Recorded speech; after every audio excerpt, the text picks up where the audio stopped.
If you ask my boy, 4 plus 4 now, he's in the university, 300 level, he will look at his hand. But when the result came, we went there and we picked the result. He got A1 in mathematics. And my boy was shouting, Daddy, how? Great. All right, so welcome everyone. Let's start from Mrs. Bosse. Can you just give us how did you start your business, and why did you start your business? Praise God. Okay, thank you for having me. My name is Bambe. Manuela Bossede. Okay, the founder of BAMS Delivery Services. Okay, during COVID, I was just stuck in Mina. I went to do something in Abuja, and from there, we went to Mina, and they said lockdown. I couldn't go out of Mina, and so I was in a particular group chat, and I was also there to look for logistic services. I used to do drop shipping. I sell shoes and bags, so we're there. There are a lot of riders there all over Nigeria. If I want to sell in Jos, there's somebody there. So because I was there, one of my friends was also there, and someone needed a delivery agent in Mina. And I just saw that he tagged me. I quickly went to his DM. How am I a delivery agent? He said, you can do it now. It's just for you to go and just charge him. Just go and help him deliver it now. So the man came to my DM before I even finished discussing with that my friend. So I said, okay. He said, how much will you collect? I said, okay, 2,500. He said, okay, just give me your details. I asked him, do you know how to send it? He said, yes. So he sent it to Mena. I notified him, okay, your product has arrived. He sent me his customer's details. I called the customer. You know, they respect women a lot in the north. So the man said, oh, you are a lady. Just stay where you are. We send my driver now. So he sent his driver. They gave me cash. I called the man back. I said, I've delivered. He said, are you serious? I said, send me your account number. Are you serious? He said a lot of people will deliver his product and run away. They will say their landlord, they have paid their children's school fee. You want to send me my money? I said, yes. So I located the nearest POS. I sent his money. He said, wow, I've received my money. Everybody is going to hear about your service today. I bet waiting, which service? So he went back to that group chat and said, look at what has happened. This lady delivered my product within 5 minutes. I've received my money. And a lot of people started coming to my DM. Do you know, where do you live? Do you know I used to cancel my orders? Anytime I see anybody order from me now, I cancel their orders. Are you serious? So from there, they started asking me, can you do Kaduna? I said, yes. Can you do Kano? From there, that is how we came about BAMS Delivery Services. Thank you very much. That makes a lot of sense. Let me ask Ara this time. Please let me give her the mic. So I'm trying to paint a scenario here. You know how we've talked about just like what I described, all right, when I started. If somebody was going to go into business, what are all the things that the person should look out for? What are the kind of things that you should think about? All of the things that would connect to your business for you to be profitable, so that you're not just thinking, I want to fry akara, so carry akara and start frying. What are all the things that you should think about in being able to set up that business? I know it's a lot, but can you just, what are all the things that you should think about that all comes together to make your business profitable? Okay, thank you, Pastor Emmanuel. So first of all, a lot of people go into business without having clarity. They say, I want to do something because everybody wants to do it. And sometimes it doesn't work that way, except you're destined to do that particular work. So I would say, first of all, clarity of purpose is important. In every area of our life, you should know what you want to do, the purpose of why you are going into something. That's very, very important. And also, I would say background knowledge of what you want to go to. First of all, now there's costing, there's demand, there's supply. As Pastor just said, there's a lot of things that you have to factor into the business. Is it hybrid business? Is it something you can manage within your control? Is it something you can, do without getting to spend a lot of money into? First of all, no. Like I said, clarity of purpose is important, passion. Now, I would also say something. everybody is doing, I would say, now take for example, she's doing delivery now, and you don't have an idea. In fact, you do not have a car to start with. You don't have the means to transport one thing from one place to the other, but you want to do delivery. I'll say, like Pastor said, start where you are and have passion for what you want to do. And then consider the factors. Now, if someone is selling, you said you used egg roll, for example. Number one is selling egg roll for 500 naira. One is selling for 600 naira. What factors? You have to get the flour, the milk, and every other thing. Now, there's a standard price for it, which is 500 or 600 or 700 naira. You want to make your own top notch. What's going to add to that value? Because at every point in time, as business people, we have to think value. Because your thing might be more expensive, but if people are getting value for that thing you're selling, then you would always have a target audience. That's it. Now, I want to do egg roll, and everybody is selling 1,000 naira, and I want to sell mine for 1,500. What do? Quality comes. Quality control comes. Okay, maybe my milk or flour it just has to be different. Then another thing, packaging. Now, everybody is putting their own in nylon. Do you understand? They are putting their own in nylon. I go extra mile. That extra mile might just be 20 naira difference. And then that 20 naira difference, the value I'm adding, a lot of people don't see it. And there are people that want to pay more for that because they don't want to be targeted as, oh, I'm buying something as ordinary. So they will pay more for it. Now others are selling 1,000 naira, I'm selling 1,500, and I'm getting profit from it just because I have clarity of purpose and I have repackaged my goods and I've given value to people. All right, great. Thank you. So she's mentioned something now. Please give the mic to Pastor Bella. She's mentioned something now. I want to quickly use that to ask a question about, is this price control or competition? You know, every time you think about competition, the first thing that comes to somebody's head is if person A is selling their egg roll for 1,000 naira, me, when I start, I will sell my own at 800 naira. Is that the only way? Is reducing your price the only way to fight competition? So I heard somebody say the best way. Is that the only way? Or in fact, is that the best way? Pastor Bella, what do you think? Is reducing your price. So maybe when you got into your own business, they were already selling materials at so price. Okay, is that the only way you can fight competition? Let me just make my own cheaper. Everybody will buy from me. Praise God. Okay, thank you for having me. And the first example you cited, was it for real 50,000 naira to start up a business in our current economy? You know, it was just a test. Just a test. It was just a test that we did for them to say, take this money. And we didn't actually give them that money. Okay. All right, they were a group of people. So we asked them to put your money together. So it was actually their own money. Okay. So they put their money together. There were 3 of them. They contributed that 50K together. And then they decided that this is what they would do. Okay, yeah. Me and Pastor was gisting and said, if that money comes to us, we'll take an enter restaurant first. Go first, chop, belle food. Business. I said, these people, they do sample them. Who are they? If I'm hungry, now you're giving me 50,000 to go. I will chop first. Then anything will remain. Okay, back to your question. Praise God. The Lord will help us. You know, the lowering prices just for you to sell. I think someone needs to study the market. Just like the example you cited, you said you give them 50,000 naira. And they know what people are selling is what they too have to sell. Not that they need to do something special. If they want to do something special, they need to build on that product, isn't it? Make your product different. Just like I'm a distributor with one of this company called Sigvin. They are into pipe, electrical pipe, plumbing pipes.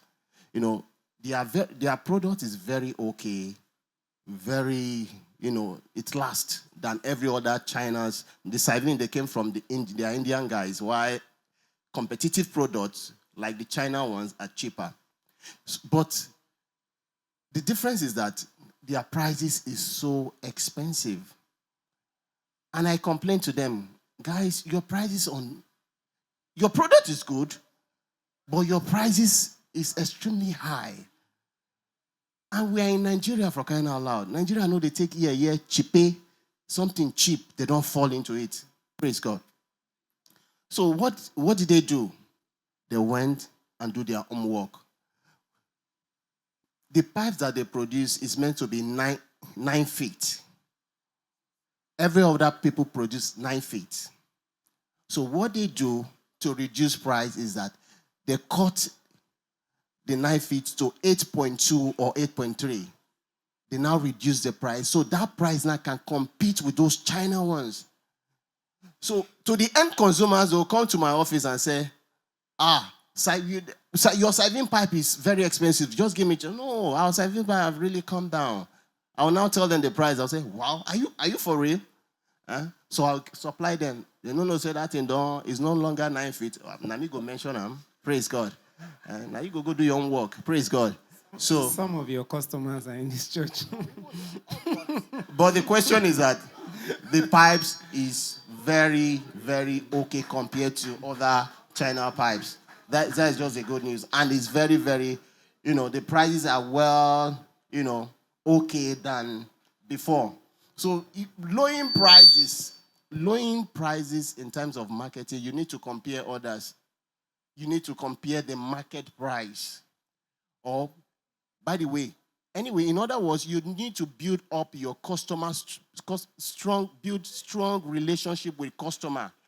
If you're having a very strong relationship with your customer that they cannot even think of going to any other products. So you can just low price and, the Lord will help us. Thank you, sir. Please let me give Mommy Martha. So still talking about prices, but not prices anymore. So I want to twist the question this way. You know how, just like what he said, if I were selling, let me use another thing, say maybe moi moi or something. So I'm selling moi moi, or could be any food. And you know how people would always come into the market and then everybody likes their product. That woman, her moi moi is sweet, so blah, blah, blah. We all rush there. Before we know it, maybe it was the size, maybe it was very big. There was a time I used to like, what's it called? This amala and ogufe, right? Because I kind of like meat, right? I don't really like the amala, right? It's the meat. That's why I go to buy the ogufe. So it was very big. Then they now saw that everybody was rushing there and buying the amala. The next thing, we saw that the ogufe started shrinking. All right? Maybe other people were still going. But for me, I had to stop because I wasn't really coming for the amala. It's the ogufe. So if the ogufe is getting smaller, you have lost me as a customer. My point is, why is it that when we start business, we kind of start well, the product will be very good, then before you know it, you see that quality starts to reduce, maybe because they are trying to still be able to meet up, with their profits, right? Because cost of materials might also be going high. So that's my question. What do you do? How do you address that problem of your cost of materials is increasing, but you still want to be able to make money? Is it quality that should reduce so that you are able to? Is my question clear? Is the question clear? All right? So cost of materials is always increasing in Nigeria. We know that things are getting more expensive. All right? So you as a business person, if you want to remain in business and you are trying to, manage your cost, is it quality that should reduce, or are there other things that you can do to still be able to stay afloat? I don't think, thank you very much. I don't think the quality should be reduced. You have to have good quality to keep your customers. So all you have to do is to probably explain to your customer. Everybody knows that things are expensive in the market. So all you have to do is to make sure you tell them and they know and say, this is what I sell now. I have to increase the price because of this. Because even your transportation to go and collect the thing, you have to pay because fuel is expensive. Talk less of your materials that you're going to buy. So you have to keep a good quality to keep your customers and make sure if you increase the price, once they taste your moi or your food or whatever you're preparing and the thing is good, definitely they will come again over and over. So you will not lose customer, but you have to keep your quality and make sure you have good quality, and so that there will be no complaint. But then everybody knows that these are expensive, but people still want to buy cheap things. So it's just market strategy.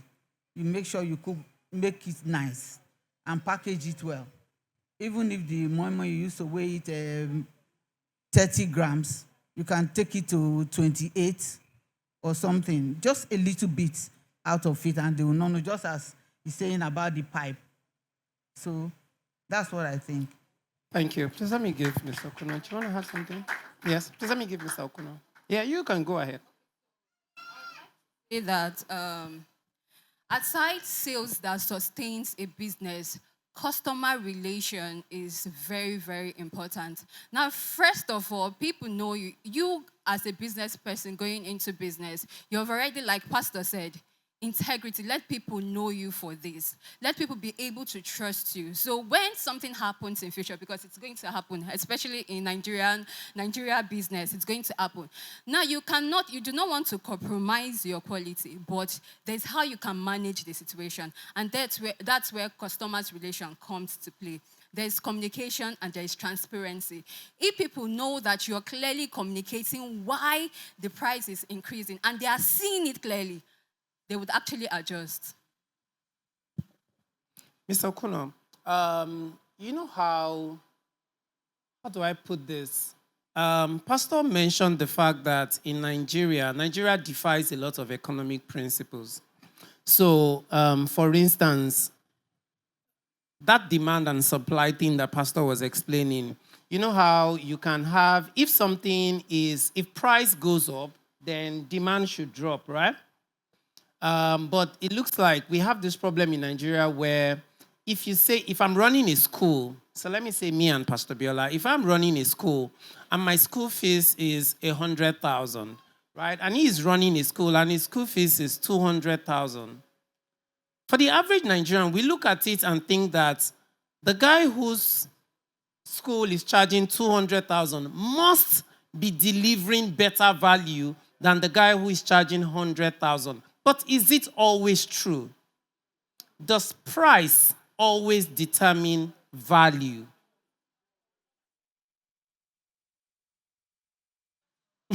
Yeah, I mean, it's just your answer. So, Deacon Okuno, the question is, you can answer that question first. Does price always determine value? And is that the only way that you can show that my own is better? How can you position your goods? And this also, but we can take that in another way, but try and answer this first. Thank you, Pastor, for this morning. I wanted to ask you a question. The question is not for my knowledge. I wanted the whole church to know the difference between demand and want. There are two different things, but I couldn't. But thank God. No, I won't. It was your brief. It was your job. Now, the question is, goods that are high in price, are they always the best? Well, it depends on the society, your environment, you know. We have ostentatious goods. Now, ostentatious goods are goods that do not add too much value to your life, but they are expensive. And people buy them because they are expensive. Because I don't see the value that a diamond ring adds to your life. Right, yeah, I'm telling you the truth. Because sometimes you begin to wonder, why is it that things that are important to our living is even cheaper than things that don't have anything to do with our lives? Water is cheaper than gold. Water is cheaper than, you understand? But these schools you're talking about are ostentatious goods. The reason why most times you see that people will prefer to go to those schools where the price is higher, because they have this belief that these schools will give them what they want. Now, I was telling, was it you or somebody was, I was telling Kito on Saturday, last Saturday. My son attended a school somewhere close to where he went to play football. And that school was charging me 450,000 a term. And people were saying, and when I first asked them, why is your school so high? They now showed me results of past students, all A1s. So I took my kid there. I want my kid to get A1 too. And the school was going, I was struggling, I was paying. At the end of the day, the result came. And if you ask my boy, 4+4 now, he's in the university, 3rd level, if you look at his hand. But when the result came, we went there and we picked the result. He got A1 in mathematics. And my boy was shouting, Daddy, how? You understand? And I called my mom, the mom. I said, Madam Alpha, this boy make A1 for maths. So he said, now you pay for. And that was it. So if you, when you take in our own environment, yeah, in this climb, if you take your children to an expensive school because you want them to do well, Sister Essie, I'm telling the truth, right? Because, yeah, they want them to do well. They are not better than these local government schools. Now, look at JAMB and WAEC. 300, 400. Where are these students from? Are they not from one Borogodo Grammar School? Or one Apapa something? So most of the time, the schools that are expensive, in quote, could give you good results. Or the things that are expensive, yes, could make people be wearing a diamond ring, good. But the diamond ring, is it more expensive? Is it better than the cheap water you are drinking? No. So it depends. It's a society, societal value. It's how we place, the value we place on things we buy. So my boy went to that school because I wanted to make an A1, and he did. That does not mean that the guy who went to that cheap school, the cheap school are good too. They make A1 too. They make the best in JAMB. So I don't want to waste our time too. Thank you very much. I'm sorry we can't do more. I wanted to take some questions, but I'm sorry. Time is gone. Please put your hands together for all our panelists.